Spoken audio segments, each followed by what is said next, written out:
Tonight on Cronkite News, the Suns are set to host LeBron James and the Los Angeles Lakers.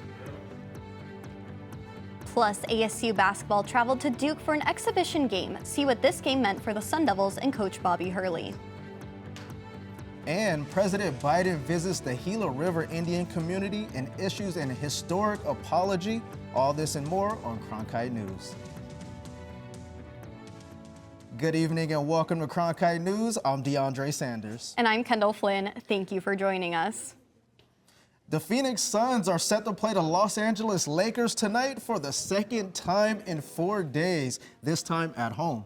And our Wilder Adams is outside of the Footprint Center getting ready for the action. Wilder, it's always a fun one when LeBron James and the Lakers are in town. Absolutely, and on top of LeBron James and the Lake Show coming to town and the buzz that comes from the Lake Show being in the city, the Suns are hoping to feed off of another major milestone from superstar Kevin Durant. So on top of LeBron James and the Lake Show, Phoenix is coming off a dominating win on Saturday against the Mavericks, and Durant became the 8th player in NBA history to surpass 29,000 points. KD's level of greatness comes as no surprise to his teammates, as they have watched his work behind the scenes. That have helped him reach these heights. I think just goes to show his work ethic. How hard, he works every day, the amount of work he puts in, and, that's a huge accomplishment. He's a big believer in, hard work pays off, and he's in, year 17, 18, and he's still working like he's a rookie. The Phoenix Suns will need another great game tonight from KD because they're playing a red-hot Lakers team that is really benefiting from an incredible stretch from Anthony Davis to start the season. In Phoenix, Wilder Adams, Cronkite News.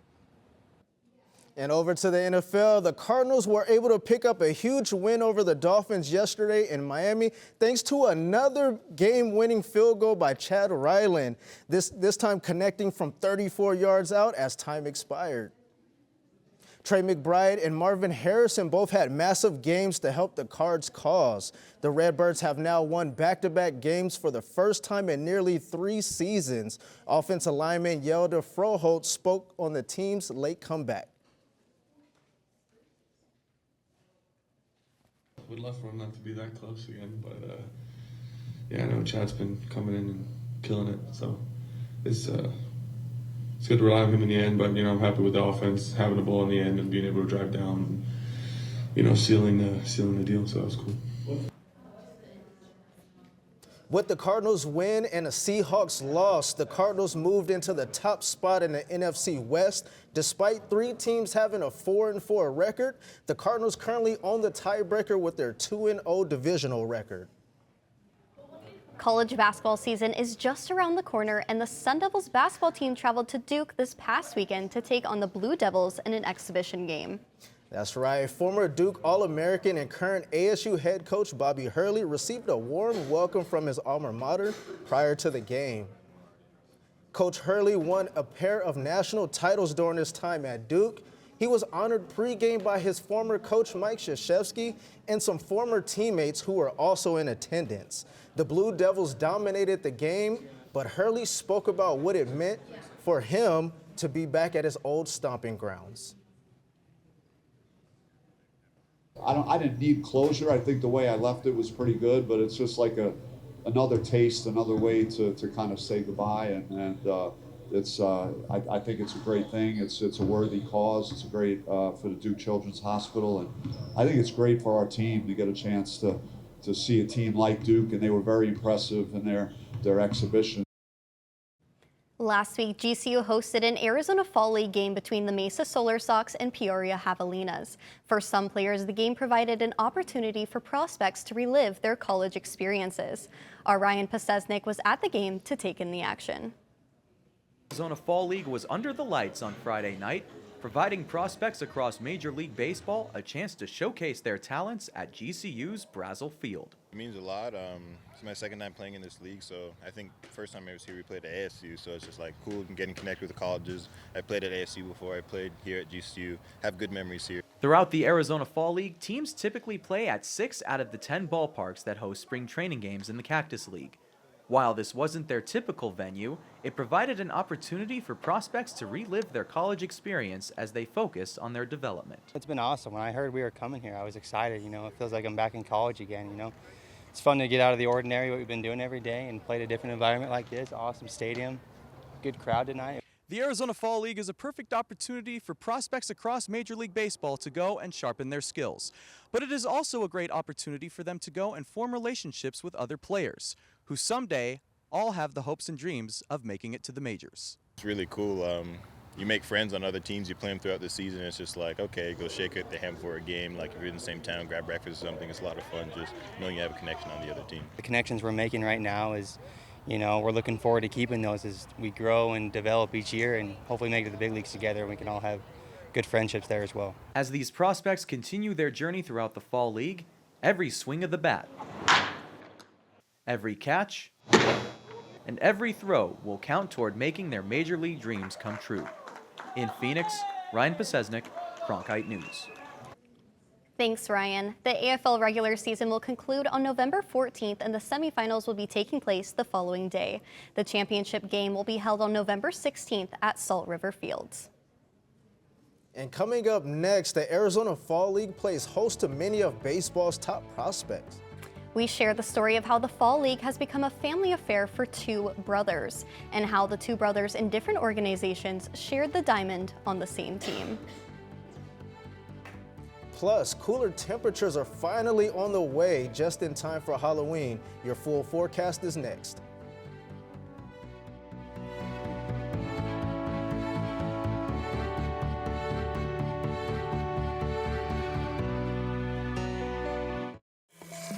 When I was younger, there were no engineers around me, so I had to become my own role model.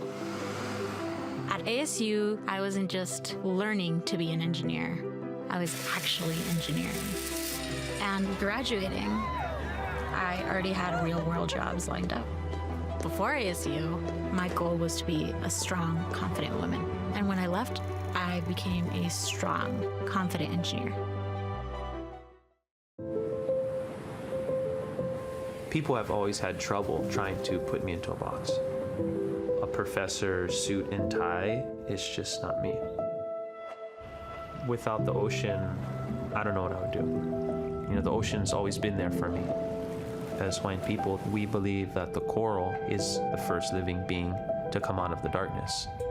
It's the foundation of our entire lifestyle, and that's what my research is about. What we do is we take photographs of the reef over long periods of time to create models that can tell us what the planet is doing.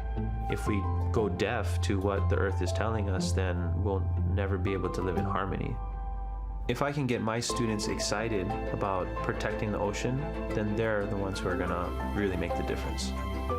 I hope my students realize that I'm not trying to prepare them for something in the distant future.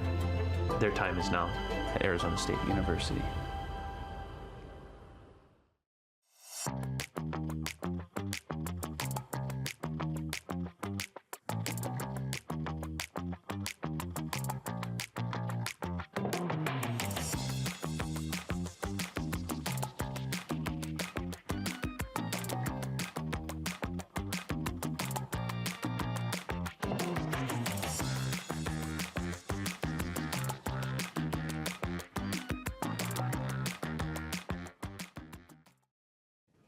Welcome back to Cronkite News. Yankees left fielder and Tucson native Alex Verdugo made an incredible catch this weekend in Game 1 of the World Series. Yes, that's right, Kendall. This play by Verdugo put the Yankees 1 out away from a Game 1 victory.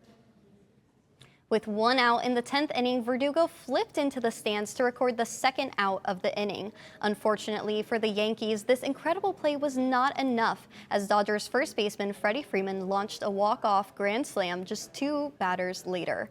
The Yankees trail the series 2-0 and host the Game 3 tonight. On Saturday, it was a family affair in the Arizona Fall League where the McLean brothers suited up on the same team. Our Cronkite reporter Stella Tai has more on the family affair, enjoying their time together on the field. For the first time since the summer of 2020, brothers Matt and Sean McLean reunite on the diamond at the Arizona Fall League. Matt, who is currently with the Reds organization, and Sean with the Dodgers are teammates once again, this time with the Glendale Desert Dogs. It's been a while. I don't know. I don't think we ever thought it was going to happen because, being in two different organizations. But, I wasn't supposed to be here for this. He was. So it's great that I got the opportunity to, and it's just the cherry on top to get to play with him. It's rare to see a player like Matt McClain, who has major league experience, 89 games with Cincinnati last year, came here to join the Fall League. After finishing 5th in National League Rookie of the Year voting, the shoulder injury knocked the 25-year-old infielder out for the entire 2024 season. I didn't play all year. I was hurt, so I just wanted to play somewhere, and I live here, and it was convenient, and I got the opportunity, and to play with Sean, I couldn't pass up. The competition here is really good. I mean, when I played here in 2022, a lot of our team made their debut that next year, me being one of them. Sean, the younger brother of Matt, played his college ball at Arizona State. Finishing his final year as a Sun Devil in 2021 on a high note, Sean has yet to make his major league debut since being drafted by the Dodgers in 2022. I just love being in the Valley and playing baseball in the fall, just like I'm in college. It's pretty fun. It's special. So I'm glad I'm back here, and I'm glad to see some like ASU fans coming out and supporting me. The McClain's family's connection with ASU and the big leagues continued when the White Sox selected the youngest brother Nick in the 3rd round of this past summer's MLB draft.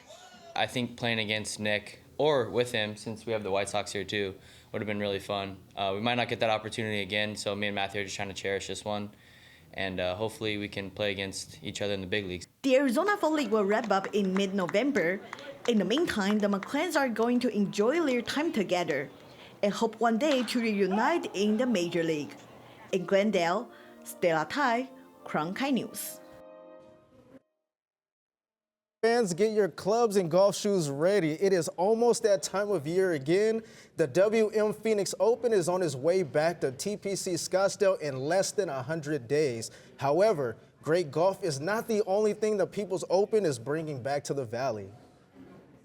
In a 2022 economic impact study conducted by Arizona State's Seidman Research Institute at W.P. Carey School of Business, found the WM Phoenix Open generated over $450 million for the state's economy and also provided more than 4,000 jobs. The driving force for the Thunderbirds, who host the tournament, is supporting the community that supports them. In addition to the economic impact is what we're able to do from a charitable perspective. We exceeded $200 million in giving last year since the Thunderbirds were founded in 1937, and $17.5 million last year, our biggest year ever. And that's really what's at the core of this. It's about throwing a great event, but also what we're able to do through the year to give back to people in need. Well, the weather will soon be beautiful enough for a round of golf. That's right, DeAndre, and that's because we're about to see a big dip in temperatures. Sienna Monet joins us now from the Weather Center with more on that and our Halloween night forecast. This morning, we had a low of 64 degrees, which is 3 degrees above normal than what we've seen in the past. But right now, we're sitting at a nice 84 degrees, and then we're going to be on the cool down. So at about 10 p.m., it's going to be 78 degrees. For our low temperatures, we're going to be in the 50s here with 54 in Phoenix, 22 in Flagstaff, 39 up in Page, and then 17 as our lowest low across the state at the Grand Canyon.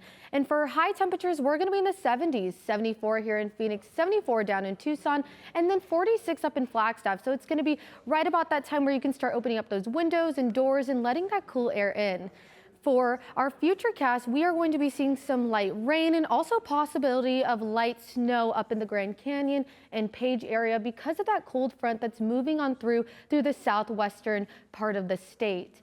And looking into your Halloween on Thursday, you're going to have a high of 81 degrees, and it's going to cool down by the time you're in your costumes and going out to those Halloween parties. But going into your Halloween weekend, we're going to have a slight nudge in the 80 degrees with 82 on Friday with a low of 52. And then going into the rest of your work week, we're going to be back in the 70s for our highs and then in the low 50s for our lows. So it's going to be all below average for this time of year. So make sure to take in those cooler temperatures leading up to Halloween. I'm Sienna Monet from the Cronkite Weather Center. Back to you. Thank you, Sienna, for that. Coming up next, with just 8 days until the general election, candidates are making their final campaign stops. We'll have more on where the candidates are going after the break. including dueling visits to the valley.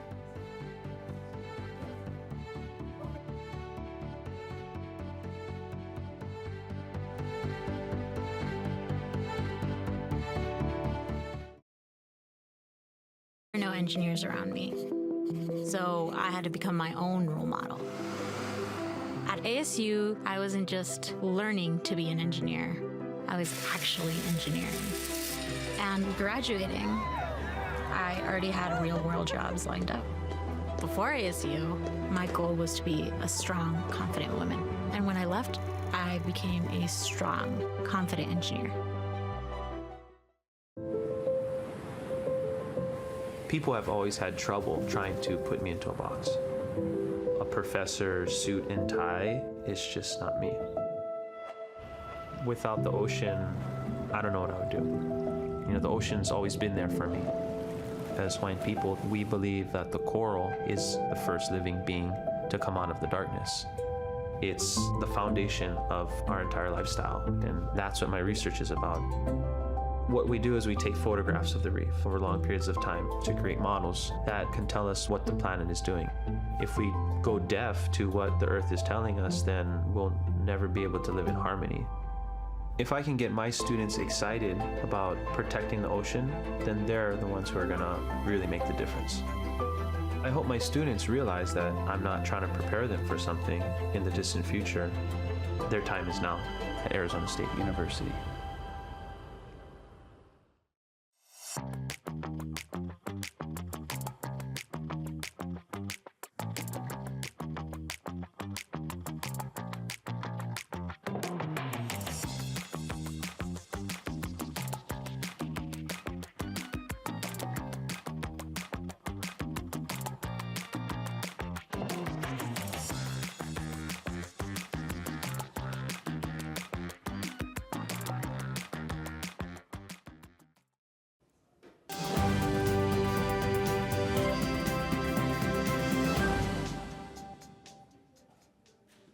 Welcome back to Cronkite News. I'm Jalen Weathers with your news headlines for today. So first up, the general election is just now 8 days away, and the presidential candidates are busy campaigning across the entire country right now, including right here in Arizona. So former President Donald Trump will be heading back to the Valley this Thursday.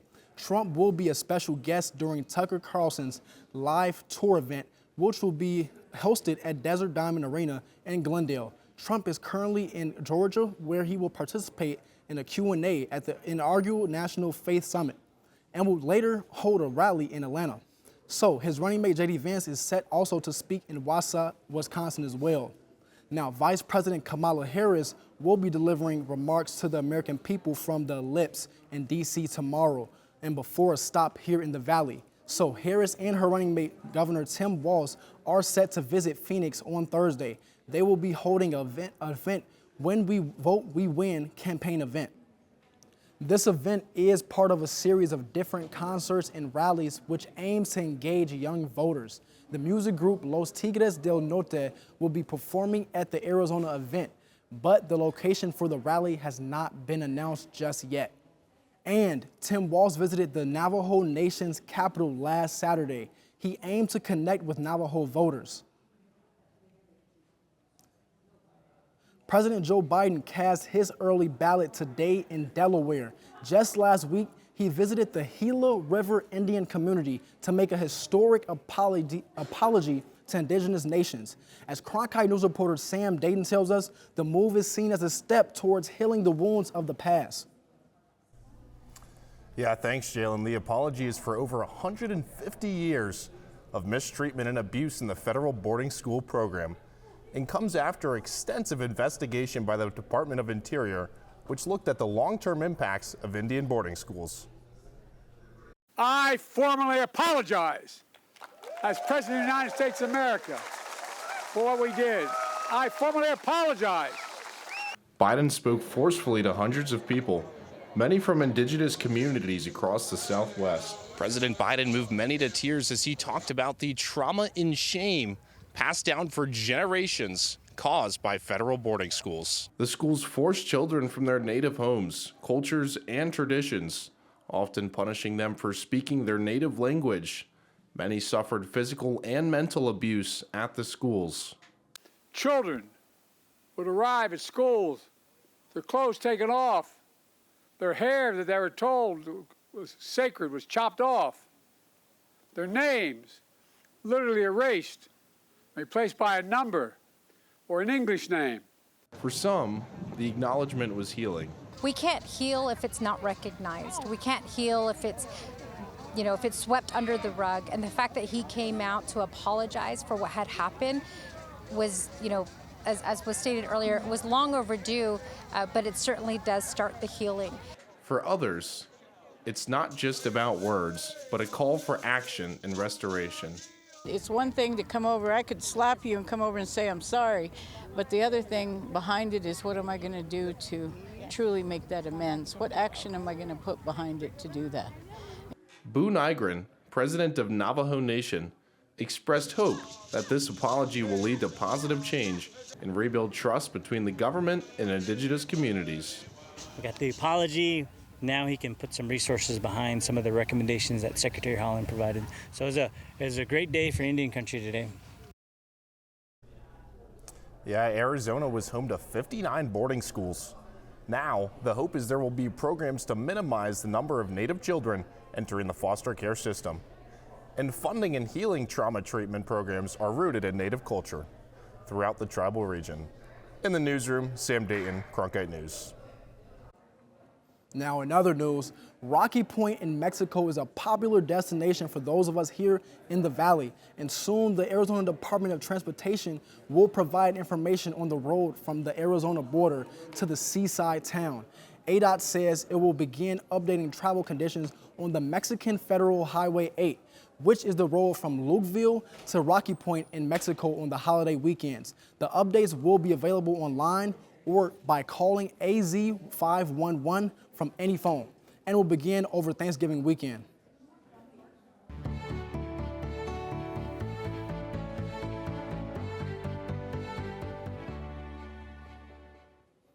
Now, taking a look at news from around the world, at least 3,000 North Korean soldiers have been training in Russia, according to the White House. It's not exactly clear why North Korean troops are there, but there is some concern that they could join in Russia's fight against Ukraine. This video obtained by CNN appears to show the troops in eastern Russia this month. White House National Security spokesperson John Kirby said the U.S. is watching the development closely. Too soon to tell, Amr, what kind of an impact these troops can have on the battlefield, because we just don't know enough about what the intention is in terms of using them. Yes, I've called this a sign of desperation and a sign of weakness. And it's not like Mr. Putin's being very honest with the Russian people about what he's doing here. And that's it for looks at tonight's news headlines. I'm Jalen Weathers. Now, back to DeAndre and Kendall. Thank you for that, Jalen. Coming up after the break, the results are in. We're talking about a poll of the most popular candy. Find out the favorite candy here in Arizona. And here's a hint, it's not cactus candy. Find out which one it is when we return. All right.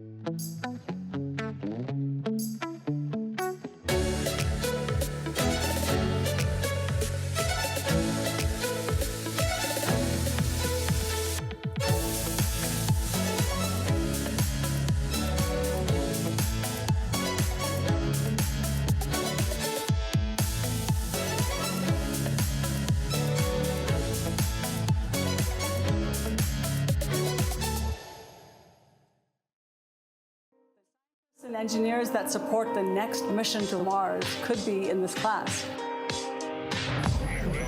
Getting a degree at ASU is a journey that can take you anywhere. into a world of groundbreaking technology and renowned award-winning faculty.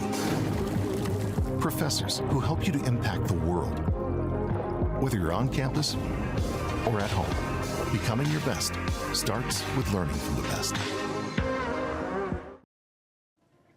And Kendall, as you are aware, we are a few days away from Halloween, but you know what they say, you can't have Halloween without Halloween candy. That's right, and it turns out the most popular candy in Arizona are Hershey Kisses. That's according to the National Retail Federation. And the most popular candy across the country, M&Ms, have replaced Reese's Cups.